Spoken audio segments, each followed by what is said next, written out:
Attack, an extract from the anthology Vivid Shades of Horror by John Wing.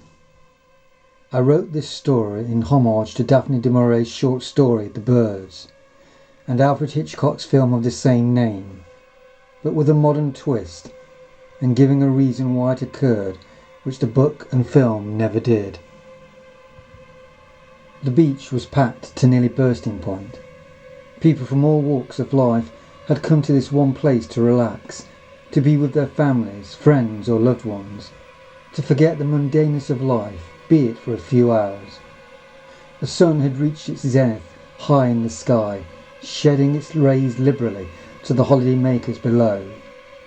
A light, welcoming breeze began to stir, accompanied by a few clouds, which, if one was to look further out to sea, increased in number and were more a dirty white in colour, as if threatening of something more ominous to come. Liam woke up with a start. "What was that?" he shouted, his outburst disturbing his friend's slumber. He felt something wet running down his face. He touched the spot where it smart. He felt blood. "What the—" he began, but before he could complete his sentence, a bird struck at him. He instinctively punched at it, forcing it away from his scratched face. Then another, and another, and another came down upon him. He stood up, lashing his arms at the offending creatures. Though he managed to swipe them away, even more came upon him. He screamed out in panic, "Help!" Those nearby, including Ryan, looked on, incredulously, confounded by this inexplicable attack. More birds joined in on the assault, their beaks stabbing at his arms, his hands, his face, even his bare stomach and legs. All he wore was his shorts.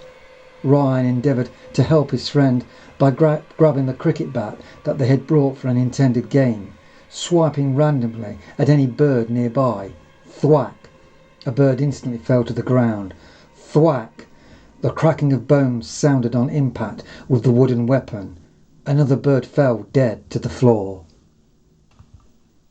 By the third swipe, seagulls were also attacking Ryan. His swinging of the bat became more frantic, but the more birds he killed, another and another and another took their place, until both he and Liam were beleaguered by the winged creatures. By this time, blood was seeping down Liam's body from his face to his feet. Although he continued to fight back, lashing wildly at the demented birds, his strength was ebbing as they continued their attack in even greater numbers. Their claws cut his skin open with the ease of a surgeon's scalpel, while their beaks, as sharp as pointed pencils, stabbed mercilessly into his neck, face, shoulder and torso. Some of them even managed to cling onto his legs, digging their talons into him, causing him to scream out in unbearable pain while they sunk their beaks into his soft skin.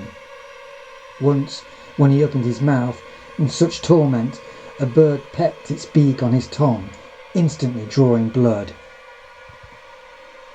The deluge of birds overwhelmed Liam. He sank to his knees, tired, out of breath, defeated. They showed no mercy.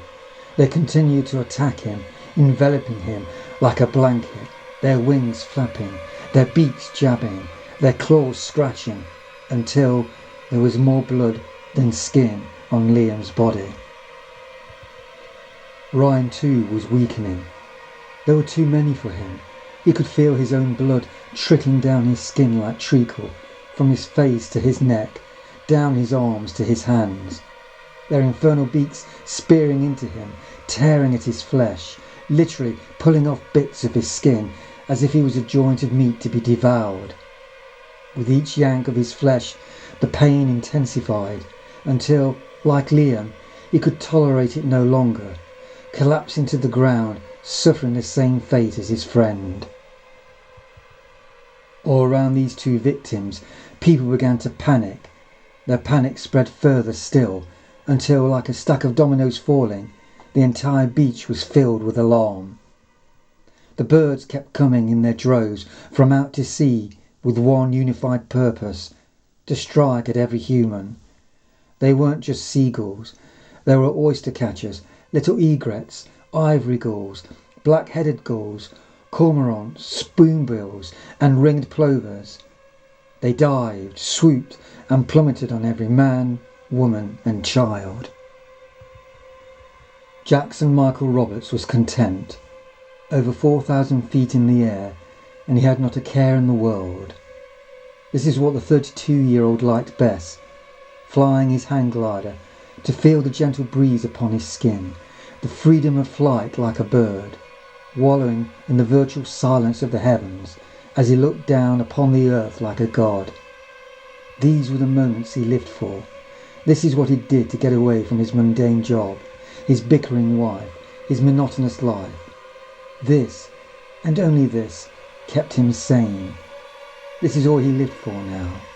Nearly every weekend, weather permitting, he would make the hour drive to Saunton, losing himself in the one thing he enjoyed.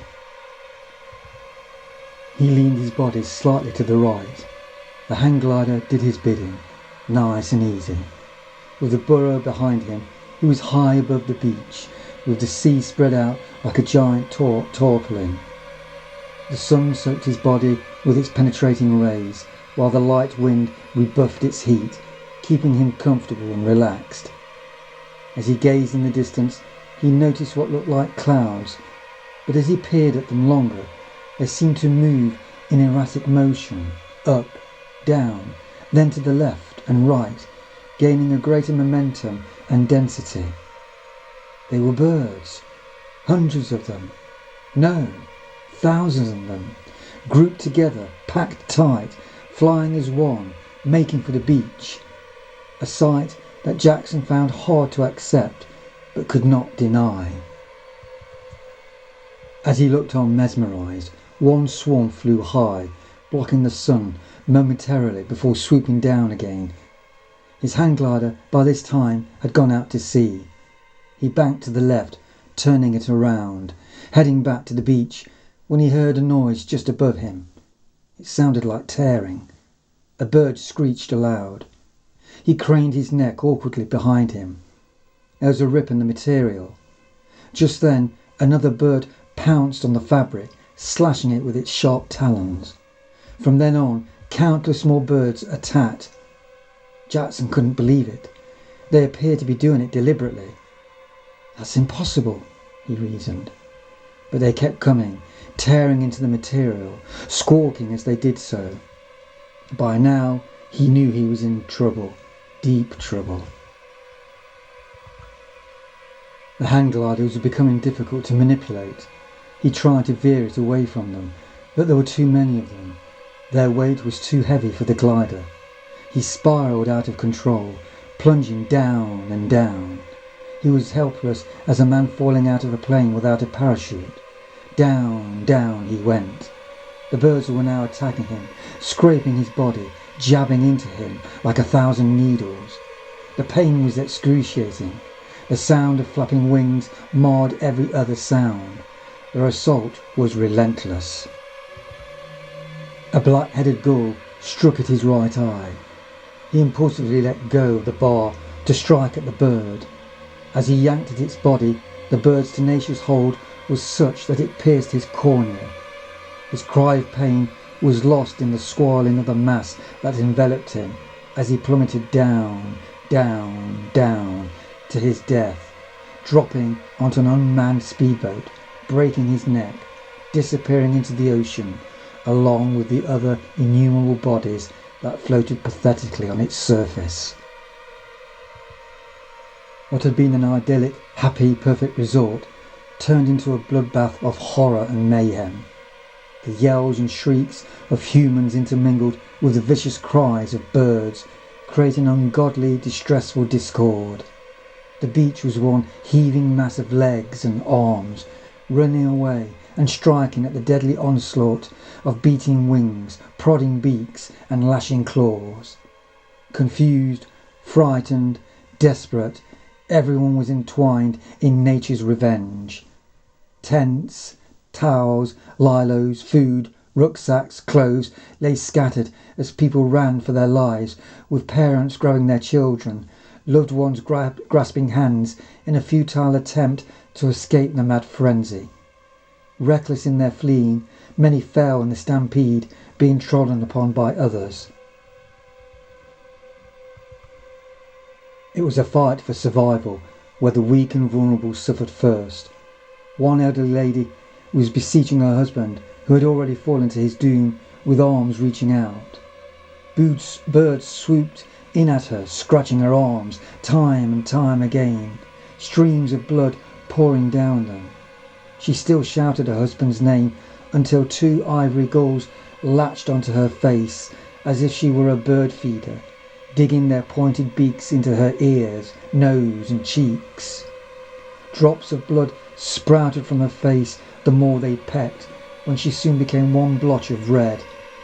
A cormorant joined in on their feeding by digging into her left eye, twisting its beak into it, enjoying its soft tissue, pulling at its membrane until it had most of the eye in its mouth. She collapsed to the sand as the birds continued to feed upon her.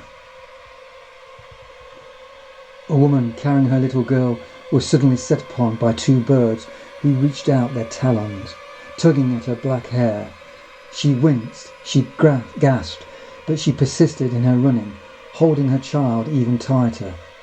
Some of her hair tore off in one of the bird's claws, loosening its grip on the woman for a moment.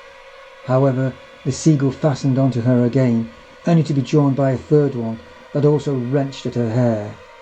It was sheer agony for her now, as the 3 feathered fiends dragged and yanked at her strands.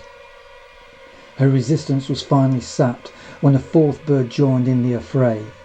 She stumbled, dropping her toddler as she fell to the ground, only to be lost in the throng as others toppled over her, her inconsolable pleas for her child lost in the tormenting woes of those all around her.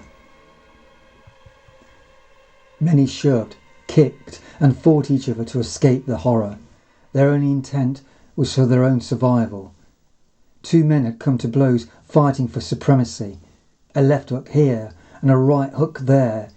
In their act of hostility, they seemed unperturbed by the birds lunging at them. The taller of the 2 gave the other a heavy hit to the nose, knocking him back, causing blood to flow from the impact.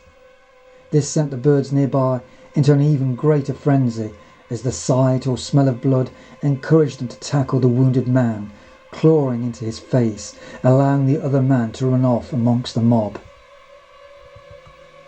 The small cafe and gift shop were the first place of safety that people made for, but they were full to bursting.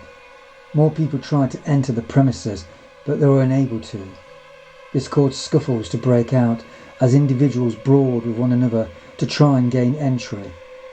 While this happened, birds descended upon the ruckus, creating more tumult, diving and swooping amongst the congested humans. They also flew straight for the windows of the buildings. Smack, smack, smack. Bird after bird after bird smashed into glass, dropping instantly to their death. The windows were soon smeared in their blood, with flecks of feathers stuck to the gore. The windows soon looked like canvases of modern art, adorned in red paint, but the birds kept pounding into the apparently impregnable barriers. Then crack. One of the windows had a small fissure running through it. The birds continued to dive bomb into it. The fracture spread further across the glass in all directions like cracked ice, until one final thud of a bird's body caused the glass to implode. The birds came cascading into the shop like burst water, flooding the inside completely with flapping wings, stabbing beaks and lunging talons. The people inside had nowhere to run. They were at the mercy of the deluge of their attackers, as men, women and children yelled and cried, pathetically shielding themselves with their arms, as birds soon easily outnumbered them. This was no longer a place of safety, but a tomb. If you're intrigued how this story ends, it is available to download or purchase as a paperback from Amazon in my anthology, Vivid shades of horror.